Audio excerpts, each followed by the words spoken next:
Good morning बच्चों, नमस्कार, सुप्रभात। BA part first year, subject अपना पॉलिटिकल साइंस, राजनीति विज्ञान। इस पेपर के अंतर्गत हम लोग पढ़ रहे थे कौटिल्य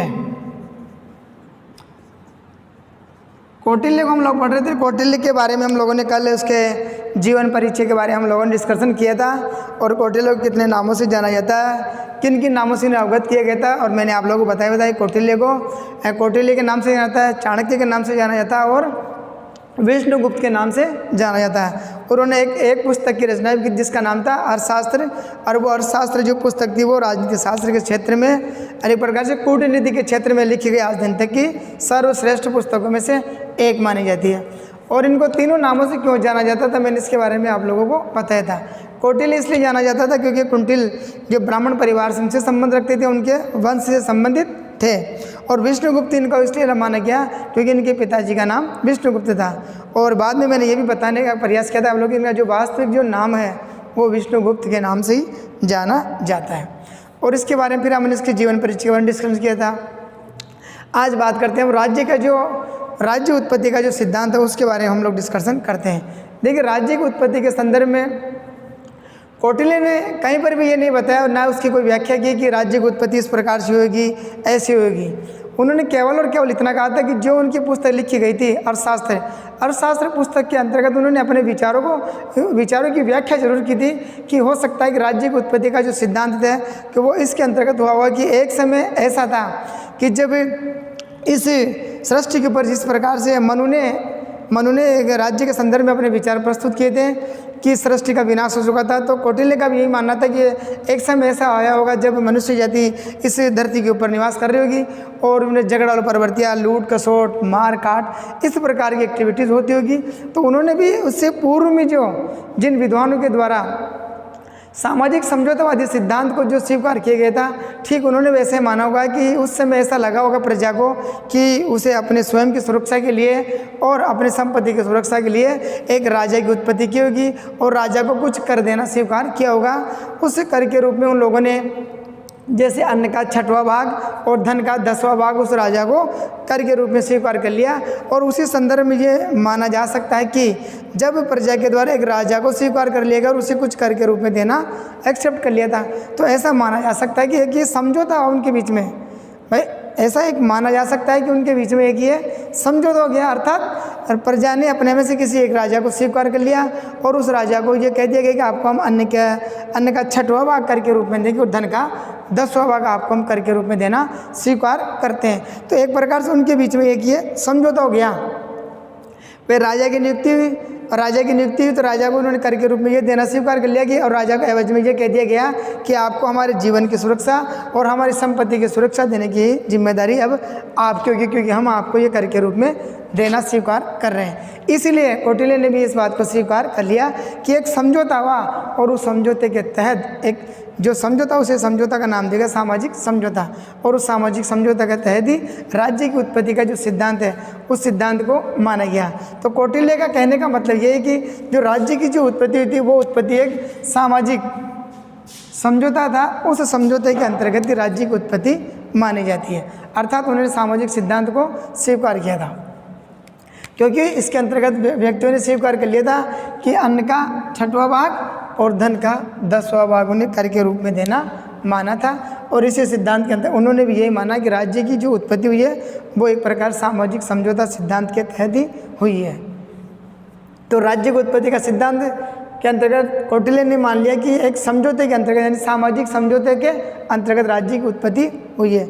यानी कि इससे पूर्व जो हॉब्स, लॉक, रूसो, इन्होंने भी ये माना था कि सामाजिक समझौते के अंतर्गत राज्य की उत्पत्ति के सिद्धांत को स्वीकार किया था और कौटिल्य ने भी ठीक उसी सिद्धांत को यहाँ पर स्वीकार कर लिया। ये बात आप लोगों को ध्यान में रखनी। अब देखिए, हम बात करते हैं अब कौटिल्य की जो राज्य के संदर्भ में जो विचार आए उसके बाद में करते हैं कौटिल्य का एक सप्तांग सिद्धांत। देखिए, मनु के द्वारा भी ये सिद्धांत दिया गया था, सप्तांग सिद्धांत। अब कौटिल्य भी अपना एक सिद्धांत देता है जो उनका एक प्रकार से आपके एग्जाम की दृष्टि से बहुत इंपॉर्टेंट है ये सप्तांग सिद्धांत। तो कौटिल्य के द्वारा एक सप्तांग सिद्धांत की व्याख्या की गई। उन्होंने जो पुस्तक लिखी थी अर्थशास्त्र पुस्तक के माध्यम से उन्होंने ये कहा कि जिस प्रकार से एक मनुष्य का निर्माण कौटिल्य कहता है अपने अर्थशास्त्र पुस्तक के माध्यम से कि जिस प्रकार से देखिए एक मनुष्य का निर्माण शरीर के कई अंगों से मिलकर होता है, यानी कि नाक, कान, हेड है, हाथ है, पैर है, आंखें हैं, मुंह है, ये जो सारे अंग है यानी कि इतने सारे अंगों से बनकर एक मनुष्य के शरीर का जो निर्माण होता है। ठीक है, कौटिल्य का ये मानना था कि उसी प्रकार से राज्य का निर्माण करने के लिए उन्होंने 7 अंगों को स्वीकार किया था, अर्थात एक राज्य के अंतर्गत भी ये 7 अंग होने चाहिए। कौटिल्य का ऐसा मानना है और उन्होंने ये सप्तांग सिद्धांत यानी कि इसके नाम से पता चलता है कौटिल्य का सप्तांग सिद्धांत यानी कि 7 अंगों वाला कोई सिद्धांत, 7 अंगों का सिद्धांत। भाई सप्तांग सिद्धांत मतलब 7 अंगों वाला सिद्धांत, ये बात समझने वाली है। अब वो 7 अंग कौन कौन से उनके बारे में हम लोग जनरली बात करते हैं कि सप्तांग सिद्धांत के अंतर्गत कौटिल्य ने कौन कौन से वो 7 अंग हैं जिन अंगों के बारे में कहा था कि राज्य के निर्माण की प्रक्रिया में ये 7 अंग अति आवश्यक है। पहला वो कहता स्वामी, पहला कहता है कि स्वामी से संबंधित कौटिल्य का मानना था कि राज्य का जो मुख्य व्यक्ति होगा उसे उन्होंने प्रधान के रूप में स्वीकार किया था, अर्थात प्रधान या राजा एक ही बात है। ये कहता स्वामी यानी कि राज्य के अंतर्गत जो राज्य का जो मुखिया व्यक्ति होगा उसे वो कहता है कि ये प्रधान होगा, अर्थात राजा होगा। कौटिल्य ने राजा को स्वामी के रूप में भी स्वीकार किया था, अर्थात उनका मानना था कि राजा यानी कि जो आदेश देने वाला जो व्यक्ति होगा वह स्वामी और प्रधान कहलाएगा। अर्थात वो कहता है कि जो स्वामी और जो प्रधान जो व्यक्ति होगा उस व्यक्ति में इतने सारे गुण होने चाहिए तब ये प्रजा उसे स्वीकार करेगी, अर्थात वो संयमी हो, पारदर्शी हो, अच्छा बोलने वाला व्यक्ति हो, विवेकशील हो, मधुर भाषा बोलने वाला हो, चरित्रवान हो, राज्य की सीमा की सुरक्षा करने वाला व्यक्ति हो, चापलूसखोरों से दूर रहने वाला व्यक्ति हो, अर्थात स्वामी के अंतर्गत इतने सारे गुण समाहित होने चाहिए। एक बार फिर देख लीजिए, स्वामी यानी कि राज्य का मुख्य व्यक्ति जिसे उन्होंने प्रधान नाम से संबोधन किया था। प्रधान मतलब राज्य का राजा। अब ये कहता है कि जो राज्य का जो राजा होगा, जिस व्यक्ति को हम लोग राजा बनाएंगे, उस व्यक्ति में इतने गुण होने चाहिए कि पहला कहता है कि संयमी हो, मधुर भाषा बोलने वाला हो, चरित्रवान व्यक्ति हो, विवेकशील हो, अच्छे डिसीजन लेने वाला व्यक्ति हो और राज्य की रक्षा करने की उसमें क्षमता हो। ऐसे व्यक्ति को स्वामी पद पर बिठाया जाना चाहिए, अर्थात ऐसा व्यक्ति उस राज्य का प्रधान हो सकता है, उस राज्य का राजा हो सकता है। अन्य चापलूसखोरों के बीच में गिरा हुआ व्यक्ति हो, जिसका चरित्र खत्म हो चुका हो, ऐसे व्यक्ति को कभी भी स्वामी पद पर नहीं बिठाया जाना चाहिए, ऐसा कौटिल्य का मानना था। नेक्स्ट बात करता है वो स्वामी के बाद में कहता है कि अमात्य। अमात्य से कौटिल्य का ये तात्पर्य था, अमात्य मतलब था मंत्री कह लीजिए या राज्य के अंतर्गत जो प्रशासनिक अधिकारी वर्ग है उससे उसका संबंध माना जाता है। ये और कौटिल्य ने इस शब्द के रूप में उन्होंने एक और शब्द का प्रयोग किया था, सचिव। सचिव पद से इनको संबोधन किया था। वो कहता है कि मंत्री, उच्च प्रशासनिक अधिकारी या सचिव के रूप में उनकी नियुक्ति की जानी चाहिए। अब कौटिल्य ये कहता है कि राजा को इस बात का विशेष कर ध्यान रखना चाहिए कि जो वो अपने मतलब अमात्य की जो नियुक्ति कर रहा है, ये मंत्रियों की जो नियुक्ति कर रहा है, प्रशासनिक अधिकारी को या सचिव की जो नियुक्ति कर रहा है, इनकी नियुक्ति करते समय राजा को इस बात का विशेष कर ध्यान रखना चाहिए कि वह अपने मंत्रियों, जिन लोगों को मंत्री पद पर नियुक्त कर रहा है, वो योग्य व्यक्ति होने चाहिए, उनकी सोचने समझने की तरक शक्ति अच्छी हो, राज्य के बारे में भला बुरा सोचने की वो क्षमता रखते हो, ऐसे व्यक्तियों को ही स्वामी के द्वारा अमात्य पद पर बिठाया जाना चाहिए, अर्थात योग्य व्यक्तियों की मंत्री पद दिया जाना चाहिए। अर्थात राजा को अपने मंत्रिपरिषद के अंतर्गत योग्य व्यक्तियों का चयन करना चाहिए। चापलूसखोर व्यक्तियों से या जो अपने रिश्तेदार हैं उन रिश्तेदारों से दूर दूर तक उसका संबंध नहीं होना चाहिए, खास करके मंत्री पद को लेकर या उच्च प्रशासनिक अधिकारी पद को लेकर या सचिव पद को लेकर। ये यही कहता है कि योग्य और अनुभवी व्यक्तियों को राजा के द्वारा अमात्य पद यानी कि मंत्री पद पर बिठाया जाना चाहिए। अयोग्य व्यक्तियों का उसमें किसी प्रकार से कोई टारगेट नहीं होना चाहिए, अर्थात ना तो अपने रिश्तेदारों के साथ इसमें बैठाए और ना चापलूसखोर व्यक्तियों को मंत्री पद दिया जाना चाहिए, अर्थात इन लोगों को बहुत दूर रखना चाहिए। अर्थात कहने का मतलब यह है कि योग्य और अनुभवी व्यक्तियों के राजा अपने मंत्रिपरिषद में जगह देनी चाहिए, तभी एक योग्य व्यक्ति राज्य के बारे में अच्छा सोच सकते हैं। नेक्स्ट सप्तांग सिद्धांत के अंतर्गत जनपद। देखिए जनपद से मतलब होता है जन्मभूमि, जिसे हम लोग वर्तमान के अंतर्गत ये कहते हैं कि ये कहते हैं कि जनता से जुड़ी हुई, अर्थात धरती पर जो लोग निवास कर रहे हैं, जिनकी जन्मभूमि या कर्मभूमि है, उसे जनपद के रूप में नाम दिया गया। अब ये कहता है कि जो मेरे राज्य के अंतर्गत जो जनता निवास कर रही है, मेरे राज्य की जनता में इतनी निष्ठावान होनी चाहिए, वो कर्तव्यनिष्ठ हो, आदेश देने पर मेरे द्वारा दिया गया कोई आदेश है, उस आदेश की पालना मेरे राज्य में निवास करने वाली जनता के द्वारा शहर से स्वीकार किया जाना चाहिए, उसे जनपद की संज्ञा देता है। अर्थात दोनों को संयुक्त रूप से जनता के रूप में स्वीकार करता है। और वो ये कहता है कि राज्य में निवास करने वाली जनता, मेरी जनता इतनी समझदार हो, निष्ठावान हो, कर्तव्यनिष्ठ हो, ईमानदार हो, चतुर हो, यानी कि राजा के द्वारा दिए गए आदेश, उस आदेश की पालना करने वाली जनता होनी चाहिए। और राजा के प्रति उनकी निष्ठा इतनी, यानी कि उनकी इतनी भक्ति होनी चाहिए कि राजा हमारा कभी भी किसी प्रकार से बुरा नहीं कर सकता। राजा यानी कि जो स्वामी है, वो हमारे बारे में अच्छा सोचेगा और अच्छा ही कार्य करने का प्रयास करेगा। ये बात भी आप लोगों को ध्यान रखने, जनपद के अंतर्गत ये बात कही गई है। फिर देखिए नेक्स्ट बात करता है वो अपने सप्तांग सिद्धांत के अंतर्गत दुर्ग। अब देखिए जिस प्रकार से कौटिल्य कहता है कि उस समय युद्धों का जो दौर चल रहा था, और युद्धों के जो दौर चल रहे थे, अर्थात उस समय ये कहा जाता था कि आक्रमण की जो प्रवृत्ति है, वही राजा को एक प्रकार से आक्रमणों का जो दौर चलता था, वो युद्ध करना एक प्रकार से अनिवार्य था उस समय, कौटिल्य के समय। तो ये कहता है कि उस राजा को अपनी सेफ्टी के लिए या अपनी सुरक्षा के लिए कुछ दुर्गों का निर्माण करना भी आवश्यक होता था। देखिए पहले के समय के अंतर्गत दुर्गों का बोलबाला बहुत ज़्यादा था, और जितने भी जो दुर्ग हम लोग आज के समय में देख रहे हैं, ये उस समय के दुर्ग बने हुए थे। आज के समय में कोई दुर्गों का निर्माण नहीं कर रहा, क्योंकि युद्ध करने का जो कार्य था वो लगभग समाप्त हो चुका। और उस समय राजा के द्वारा 4 प्रकार के युद्धों के बारे में वर्णन किया गया था। देखिए वो कौन कौन से थे।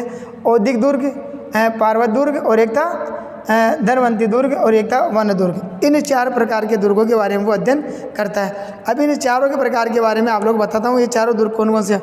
औदिक दुर्ग वो कहता है, औदिक दुर्ग का मतलब होता है जल दुर्ग। औदिक का मतलब होता है वह ऐसा दुर्ग जो चारों तरफ से पानी से घिरा हुआ हो, अर्थात जिस दुर्ग के चारों ओर सिर्फ पानी पानी नजर आता है और बीच में दुर्ग का निर्माण किया गया, उसे औदिक दुर्ग के नाम से जाना जाता है। जैसे वर्तमान में आप लोगों को इसका एग्जाम्पल देता हूँ। ऐसा दुर्ग राजस्थान में कहाँ पर है? राजस्थान में जो गागरोन का दुर्ग है झालावाड़ जिले के अंतर्गत, वो पूरी तरीके से औदिक दुर्ग के समान ही माना जाता है। अर्थात गागरोन का जो दुर्ग झालावाड़ जिले के अंतर्गत, वो चारों ओर से पानी से घिरा हुआ है, इसलिए उसे औदिक दुर्ग की श्रेणी में रखा जा सकता है। अर्थात औदिक दुर्ग जो चारों ओर से जल से घिरा हुआ हो, उसे औदिक दुर्ग की संज्ञा दी गई है। और ये दुर्ग वर्तमान में जिसे जल दुर्ग के नाम से जानते हैं। गागरोन का जो दुर्ग है झालावाड़ जिले में, इसे औदिक दुर्ग के नाम से जाना जाता है। एक होता है धनवंतरी, यह पार्वती दुर्ग। पार्वती दुर्ग देखिए जो एक प्रकार से चारों तरफ से पहाड़ी से ढका हुआ हो, चारों तरफ से पहाड़ी हो और बीच में दुर्ग बना हुआ, यानी कि चारों ओर से पहाड़ी से ढका हो, उसे पार्वत दुर्ग के नाम से जाना जाता है। जैसे अपने राजस्थान का जो कुंभलगढ़ का दुर्ग है राजसमंद जिले के अंतर्गत, वो एक प्रकार से चारों तरफ से पहाड़ों से ढका हुआ जिला है, दुर्ग है, उसे हम पार्वत दुर्ग के नाम से जान सकते हैं। फिर देखिए धनवंतरी दुर्ग। धनवंतरी दुर्ग के तात्पर्य है यानी कि, और नेक्स्ट देखिए एक और है पार्वती दुर्ग, पहाड़ों से ढका हुआ, और वन दुर्ग।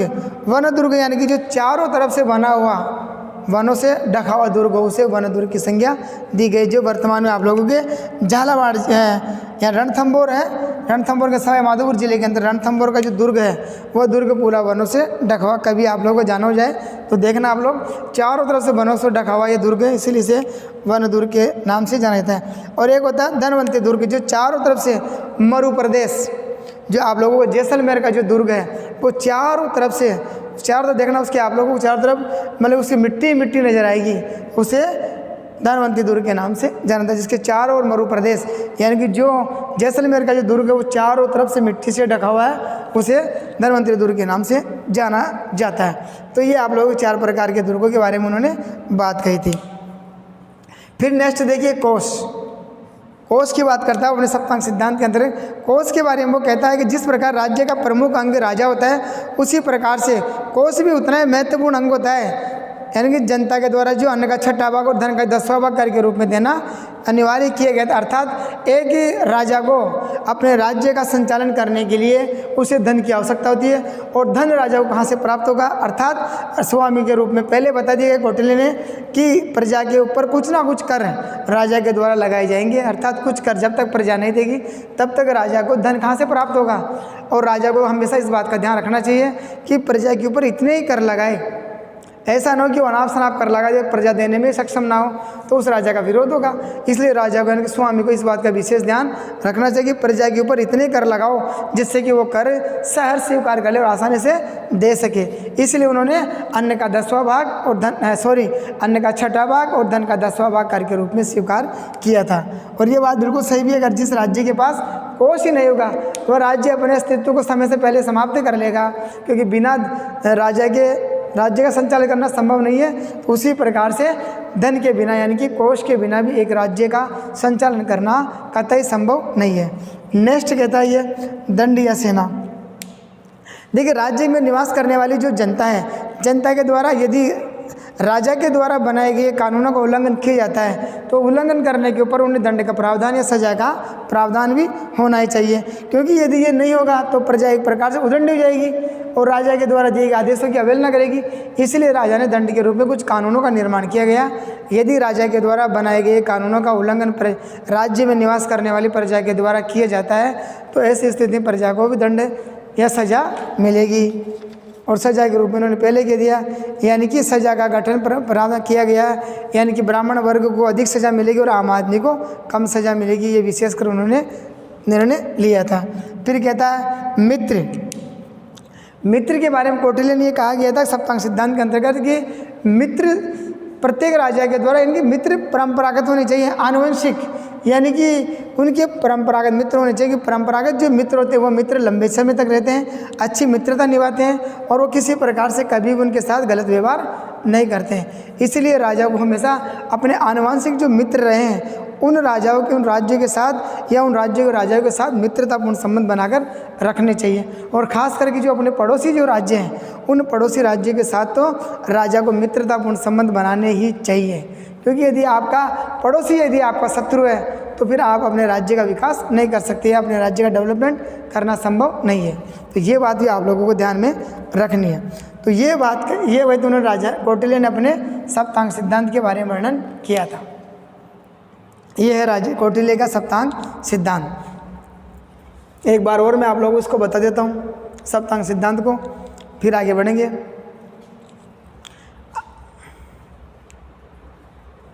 देखिए, राज्य की उत्पत्ति का जो सिद्धांत था, देखिए राज्य की उत्पत्ति के अंतर्गत एक बार फिर मैं आप लोगों को दोहरा देता हूँ कि कौटिल्य ने जो राज्य की उत्पत्ति के संदर्भ में जो अपने विचार उन्होंने अपनी पुस्तक लिखी थी अर्थशास्त्र के अंदर उन्होंने राज्य रूपी विचारों को ये कहकर बताने का प्रयास कहा था। और उन्होंने साफ साफ ये कहा भी था कि उन्होंने किसी सिद्धांत की व्याख्या नहीं की है, उन्होंने केवल राज्य की जो उत्पत्ति का सिद्धांत है, जो उनसे पहले जो मनु थे या जो पॉलिटिकल साइंस की जो वेस्टर्न पॉलिटिकल साइंस के अंतर्गत जो हॉब्स लॉ रूसो जिन विद्वानों के द्वारा भी इस सिद्धांत को स्वीकार किया गया था कि राज्य की जो उत्पत्ति हुई है वो एक समझौते के अंतर्गत हुई है। अर्थात कौटिल्य का ही मानना था कि ऐसा एक समय आया होगा जिसके अंतर्गत राज्य के अंतर्गत जो प्रजा थी, प्रजा के द्वारा अपने में से किसी एक व्यक्ति को राजा स्वीकार कर लिया गया और उस राजा को ये कह दिया गया कि हम आपको कर के रूप में कुछ देंगे, यानी कि अन्न का 6वां भाग और धन का 10वां भाग हम आपको कर के रूप में देंगे। बस शर्त ये कि आपको हमारे जीवन की सुरक्षा करनी है, हमारी सीमा की सुरक्षा करनी है और हमारी जो प्रॉपर्टी उसकी सुरक्षा करने का दायित्व आपको। तो कौटिल्य क्या मानते कि ये एक यहीं पर एक समझौता हो गया, अर्थात जनता ने राजा को कर देना स्वीकार कर लिया और राजा ने उनकी सुरक्षा करने का दायित्व दे दिया। अर्थात कहने का भावार्थ ये कि ये एक समझौता हो गया, ये एक समझौता हो गया कि राजा को हम कर के रूप में ये देंगे और राजा हमारी एवज में हमारी सुरक्षा। तो इसी समझौते के तहत राज्य की उत्पत्ति होगी, जिसे सामाजिक समझौते के नाम से जाना जाता है।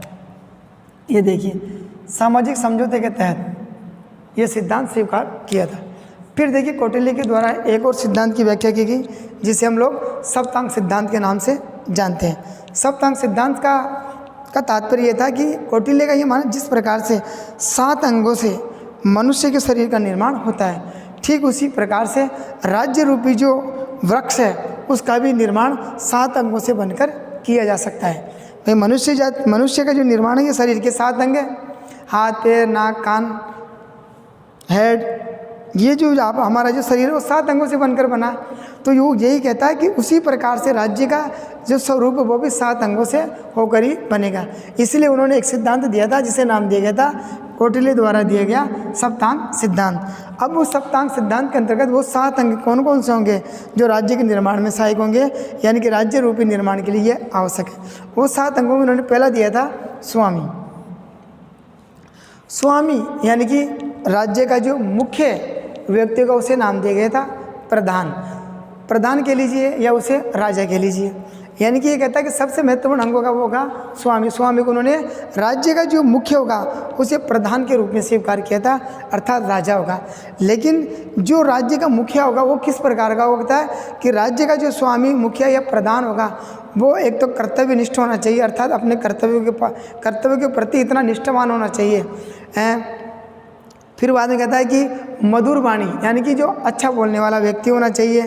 साथ ही कहता है कर्तव्यनिष्ठ होना चाहिए। फिर कहता है कि राज्य के अंतर्गत निवास करने वाली जो प्रजा है उसके बारे में भला बुरा सोचने वाला व्यक्ति होना चाहिए।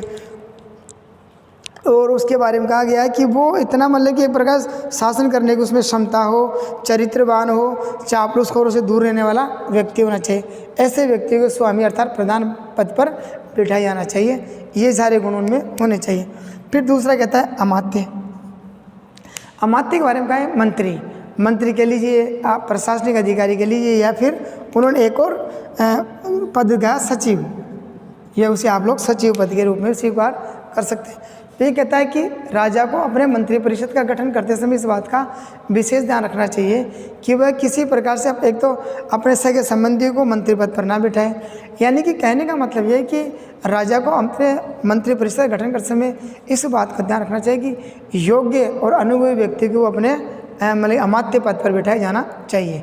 मंत्री पद, अमात्य से मतलब मंत्री या प्रशासनिक अधिकारी या सचिव पद के लीजिए कि योग्य व्यक्तियों को ही इस पद पर बिठाया जाना चाहिए, अयोग्य व्यक्तियों को इस पद पर नहीं बिठाया जाना चाहिए। ये राजा को विशेष का ध्यान रखना चाहिए। फिर तीसरी कहता है जनपद। जनपद को था जन्मभूमि, जिसे वर्तमान में हम लोग जनता की भूमि कहते हैं। यानी कि जनपद यानी कि भूमि प्लस जनता को इसमें एक कोऑर्डिनेशन बिठाकर अपना संबोधन दिया था। ये कहता है कि जो जन्मभूमि यानी कि जनता, जो राज्य में जो जनता निवास करी, वो जनता उस स्वामी के प्रति या अपने राज्य के प्रति इतनी निष्ठावान होनी चाहिए, प्रजा निष्ठावान हो, चरित्रवान हो और राजा के द्वारा दिए गए जो आदेश है उस आदेश की पालना करने वाली होनी चाहिए। अर्थात राज्य के अंतर्गत जो प्रजा है वो निष्ठावान हो, कर्तव्यनिष्ठ हो और राज चरित्रवान हो और राजा के द्वारा दिए गए जो आदेश है उस आदेश की पालना करने वाली होनी चाहिए। ऐसी जनता होनी चाहिए। फिर कहता है दुर्ग। दुर्ग के बारे में कौटिल्य ने ये व्याख्यान दिया था कि उस समय युद्धों का जो ज़्यादा प्रचलन था, अर्थात युद्ध की स्थिति आए दिन बनती रहती थी। तो 4 प्रकार के दुर्गों के बारे में उन्होंने वर्णन किया था। वो 4 प्रकार थे: औदिक दुर्ग, पार्वत दुर्ग, धनवंतरी दुर्ग और वन दुर्ग। इन 4 दुर्गों का वर्णन किया था कि राजा को इन 4 प्रकार के दुर्गों का निर्माण करना चाहिए। पहला दुर्ग कहता है औदिक दुर्ग। औदिक दुर्ग का मतलब होता है वह दुर्ग जो चारों ओर से जल से घिरा हुआ हो, यानी कि चारों तरफ उसके जल हो और बीच में दुर्ग का निर्माण किया गया, जिससे कि आक्रांता आसानी से उस दुर्ग को जीत नहीं सकता। और इस प्रकार का दुर्ग वर्तमान में हमारे गागरोन का दुर्ग है जो झालावाड़ जिले में राजस्थान के अंतर्गत है। गागरोन का जो दुर्ग है वो इसी प्रकार का दुर्ग, चारों ओर से जल से घिरा हुआ है और बीच में दुर्ग बना हुआ। दूसरा दुर्ग कहता है पार्वत दुर्ग, यानी कि जिस दुर्ग का निर्माण चारों तरफ जो पहाड़ियों से ढका हो, वह दुर्ग हमारे कुंभलगढ़ का दुर्ग है जो राजसमंद जिले में वर्तमान में। धनवंतरी दुर्ग यानी कि मरु प्रदेश जो वर्तमान में हमारा जैसलमेर जिला है, जैसलमेर का जो किला है वो चारों ओर से मरु प्रदेश यानी कि चारों तरफ से मतलब मिट्टी से ढका हुआ है, उसे उन्होंने नाम दिया धनवंतरी दुर्ग। अब लास्ट वाला दुर्ग है जो वन दुर्ग है। वन दुर्ग जो चारों ओर से वनों से ढका हुआ हो, उसे वन दुर्ग के नाम से जाना जाता है। आपके वर्तमान के अंदर रणथंभौर जो सवाई माधोपुर जिला है, रणथंभौर का जो किला है वो इसी प्रकार का दुर्ग है जो चारों ओर से मतलब कि वनों से ढका हुआ। तो ये प्रकार से 4 प्रकार के दुर्गों का वर्णन करता है। और नेक्स्ट कहता है वो अगला जो कोश। कोष के बारे में कौटिल्य ये कहता है कि जिस प्रकार से एक राज्य के लिए स्वामी की आवश्यकता होती है, महत्वपूर्ण अंग होता है स्वामी या राजा कह लीजिए, उसी प्रकार से कहता है कि उसी के अनुसार एक प्रकार से कोष भी राजा के पास होना चाहिए। क्योंकि कहा भी ये गया, जिस राज्य के पास यदि कोष ही नहीं है तो वो राज्य अपना अस्तित्व समय से पहले खो देगा। अर्थात एक राजा को अपनी मूलभूत सुविधाएं को बढ़ाने के लिए, राज्य या प्रजा के कल्याण के लिए कार्य करने होते हैं, तो प्रजा कल्याण करेगा कैसे जब तक उसके पास कोष ही नहीं है, अर्थात धन ही नहीं है, तो वो प्रजा कल्याण संबंधित कार्य कर ही नहीं सकता। इसलिए महत्वपूर्ण अंगों के रूप में कोष को भी स्वीकार किया गया है। और ये कोष आएगा कहाँ से? इस कोष के बारे में भी कौटिल्य ने कहा कि राजा के द्वारा प्रजा के ऊपर कई प्रकार के कर लगाए जाने चाहिए, और उन करों से जो आय प्राप्त होगी उस आय से कोष का निर्माण होगा, और उस कोष से प्रजा से संबंधित जो कार्य होंगे उन कार्यों करने का प्रयास किया जाएगा। इसलिए यहीं पर कहा गया है कि अन्न का 6वां भाग और धन का 10वां भाग कर के रूप में देना स्वीकार किया गया था, जिससे राजा भी कोष अपना बना के रखेगा और कोष उसके पास होगा, तभी वह अच्छे से अच्छा कार्य कर सकता है। नेक्स्ट आपका दंडीय सेना। देखिए दंडीय सेना के संदर्भ में कहा कि दंड का प्रावधान इसलिए कहा गया कि राजा के द्वारा जिन कानूनों का निर्माण किया जाता है, यदि राज्य में निवास करने वाली प्रजा उन कानूनों का उल्लंघन करेगी तो उल्लंघन करने की स्थिति में राजा के द्वारा उन्हें दंड देने का कार्य भी किया जाएगा, और वो दंड देने का कार्य अपने सेना के माध्यम से करेगा। यानी कि यदि प्रजा मान लीजिए उद्दंड करती है, उपद्रव मचाती है, अव्यवस्था फैलाती है, तो राजा के द्वारा एक और ये सप्तांग सिद्धांत के अंतर्गत दंड और सेना का प्रावधान किया गया है कि जिससे राज्य में निवास करने वाली जनता, यानी कि राजा के द्वारा बनाए गए कानूनों का उल्लंघन यदि राज्य में निवास करने वाली प्रजा या जनता के द्वारा किया जाता है तो ऐसी स्थिति में राजा के द्वारा उन्हें दंड देने का प्रावधान भी किया गया है।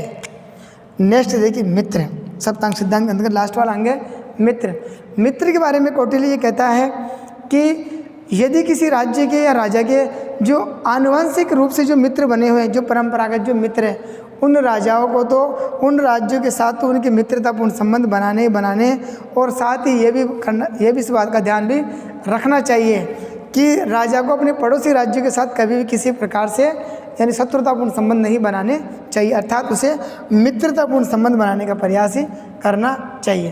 तो ये थे कौटिल्य का सप्तांग सिद्धांत। सप्तांग सिद्धांत के अंतर्गत स्वामी, अमात्य, जनपद, दुर्ग, कोष, दंड और मित्र, ये हो गए आप लोगों के सप्तांग सिद्धांत। सप्तांग सिद्धांत के अंतर्गत आप लोगों को और बताता हूँ मैं। एक तो ये क्वेश्चन 20 अंकों में आता है, ये आप लोगों को ध्यान में रखना है। कौटिल्य का जो सप्तांग सिद्धांत ये 20 अंकों का भी आता है, यानी कि 20 नंबर का, और इसमें 2-2 नंबर वाले स्टेप भी बनते हैं। आप लोगों को बता दूं 2 नंबर का भी आता है इसके अंतर्गत और 5 नंबर का भी आता है। 2 अंकों का भी हो सकता है या 5 अंक का भी हो सकता है। अर्थात इस सप्तांग सिद्धांत में आप लोगों को क्वेश्चन जरूर 100% आता है, या तो आ जाएगा 2 नंबर में आ जाएगा, 2 अंक में आ जाएगा, या आ जाएगा 5 अंकों में। अब वो कैसे आता है मैं आप लोगों को ये बात भी बता देता हूँ। देखिए जो 2 अंकों का जो आप लोगों का जो क्वेश्चन आएगा वो आएगा, जैसे मान लीजिए कि सप्तांग सिद्धांत के अंतर्गत स्वामी से क्या तात्पर्य था, कौटिल्य का स्वामी से क्या तात्पर्य था, या ये पूछ लिए सप्तांग सिद्धांत में अमात्य से क्या तात्पर्य था, या जनपद से क्या तात्पर्य, या दुर्ग कितने प्रकार के थे। इस बात का थोड़ा विशेष ध्यान रखना, ये थोड़ा ज़्यादा मोस्ट है दुर्गों का, इसका थोड़ा विशेष ध्यान रखना। ये 4 प्रकार के दुर्ग इनके पूछ सकता है कौन कौन से वर्तमान में, और फिर बाद में कोष के बारे में पूछ सकता है, दंड के बारे में पूछ सकता है और मित्र के बारे में पूछ सकता है। यानी कि कहीं ना कहीं ये क्वेश्चन आप लोगों को टकराने का जरूर मिलेगा, 100% आएगा आप लोगों से क्वेश्चन। यानी कि सप्तांग सिद्धांत के अंतर्गत आप लोगों को कहीं ना कहीं एक ना एक क्वेश्चन के बारे में डिस्कशन जरूर होगा। इस बात को आप लोगों को विशेषकर ध्यान में रखना है। तो ये हो गया आप लोगों को कौटिल्य का सप्तांग सिद्धांत।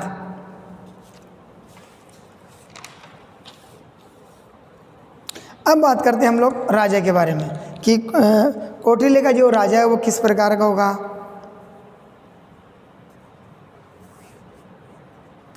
भाई कौटिल्य ने राजा के बारे में कहा था, इसको मिटा देते हैं।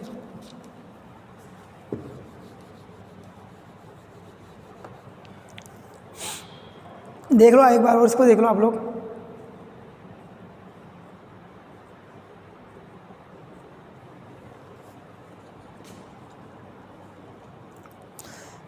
कौटिल्य के राजा के बारे में हम लोग डिस्कशन कर लेते हैं। ये कहता है देखिए कौटिल्य ने का कहने का मतलब ये था कि वो कहता है कि राजा को या स्वामी को या प्रधान को उन्होंने राज्य के अंतर्गत सर्वोच्च स्थान पर यदि किसी व्यक्ति को बिठाया है तो वो था कौटिल्य का राजा, जिसे हम अंग्रेजी में किंग के नाम से जानते हैं। अर्थात सर्वोच्च स्थान या सबसे बड़ा पद यदि किसी व्यक्ति को दिया गया तो वो था राजा। राजा के बारे में देखिए, पहली बात कौटिल्य ने जो राजतंत्री शासन व्यवस्था है उस शासन व्यवस्था को अच्छा शासक माना था। कौटिल्य के मानते राजतंत्री जो शासन व्यवस्था है सर्वश्रेष्ठ शासन प्रणालियों में से एक है, कौटिल्य का ऐसा मानना था। लेकिन ये कहता है कि किसी व्यक्ति को मैं राजा बनाऊं, कि राजा बनाना इतना आसान नहीं। कहता है कि राजा के अंतर्गत बहुत सारे गुण होने चाहिए, कि राजा गुणशाली हो, कर्तव्यनिष्ठ हो, निष्ठावान हो, मधुर वाणी बोलने वाला हो और राज्य की सीमा की सुरक्षा करने वाला हो, और मतलब एक प्रकार से उसके अंतर्गत आलस किसी प्रकार का नहीं होना चाहिए, प्रजा से संबंधित जो भलाई के कार्य वो करने वाला व्यक्ति हो। यानी कहने का मतलब सर्वगुण संपन्न जो व्यक्ति होगा उसी व्यक्ति को वो स्वामी या राजा या प्रधान पद पर बिठाएगा। क्यों? क्योंकि उसे पता है कि जो मुख्य इस राज्य का जो मुख्य व्यक्ति है वो राजा या स्वामी या प्रधान ही होगा, इसलिए वो अरे गहरे व्यक्ति को इस पद पर बैठाना स्वीकार नहीं करता है। और वो कहता है कि राजतंत्र शासन व्यवस्था को उन्होंने एक्सेप्ट किया था, अर्थात सर्वश्रेष्ठ शासन प्रणाली उन्होंने राजतंत्र शासन व्यवस्था को ही माना था। इसलिए उन्होंने ये कहा था कि जो राजा, जो स्वामी, जो व्यक्ति इस पद पर बैठेगा वो सर्वगुण संपन्न होना चाहिए, अर्थात उसी व्यक्ति को मैं इस व्यवस्था के अंतर्गत बैठा सकता हूँ। और इसके अंतर्गत उन्होंने राजतंत्र शासन व्यवस्था के अंतर्गत राज्य के प्रमुख जो 4 अंगों को स्वीकार करता है वो थी जनसंख्या, निश्चित भूभाग, सरकार और संप्रभुता। आधुनिक जो राजतंत्रीय शासन व्यवस्था है इसके अंतर्गत ये बात कही गई है कि राज्य का जो निर्माण होगा उसके अंतर्गत 4 बातों को स्वीकार करता है। एक तो कहा गया है कि जनसंख्या, यानी कि राज्य की जनसंख्या होगी वो निश्चित होनी चाहिए। दूसरे का निश्चित भूभाग, यानी जो इस राज्य का जो क्राइटेरिया होगा, जो सीमा होगी वो निश्चित भूभाग होना चाहिए। और सरकार, चुनी हुई सरकार हो या राजतंत्र शासन व्यवस्था सरकार भी होनी चाहिए। और लास्ट कहता है संप्रभुता, यानी कि संप्रभु, राज्य के अंतर्गत जो संप्रभु होगा यानी कि राजा होगा उसके बारे में उन्होंने वर्णन किया गया है। तो इसके बारे में डिस्कशन हम लोग करेंगे कल। आज सप्तांग सिद्धांत को समाप्त करते हैं और इसके बारे में करेंगे डिस्कशन कल। थैंक यू वेरी मच, धन्यवाद।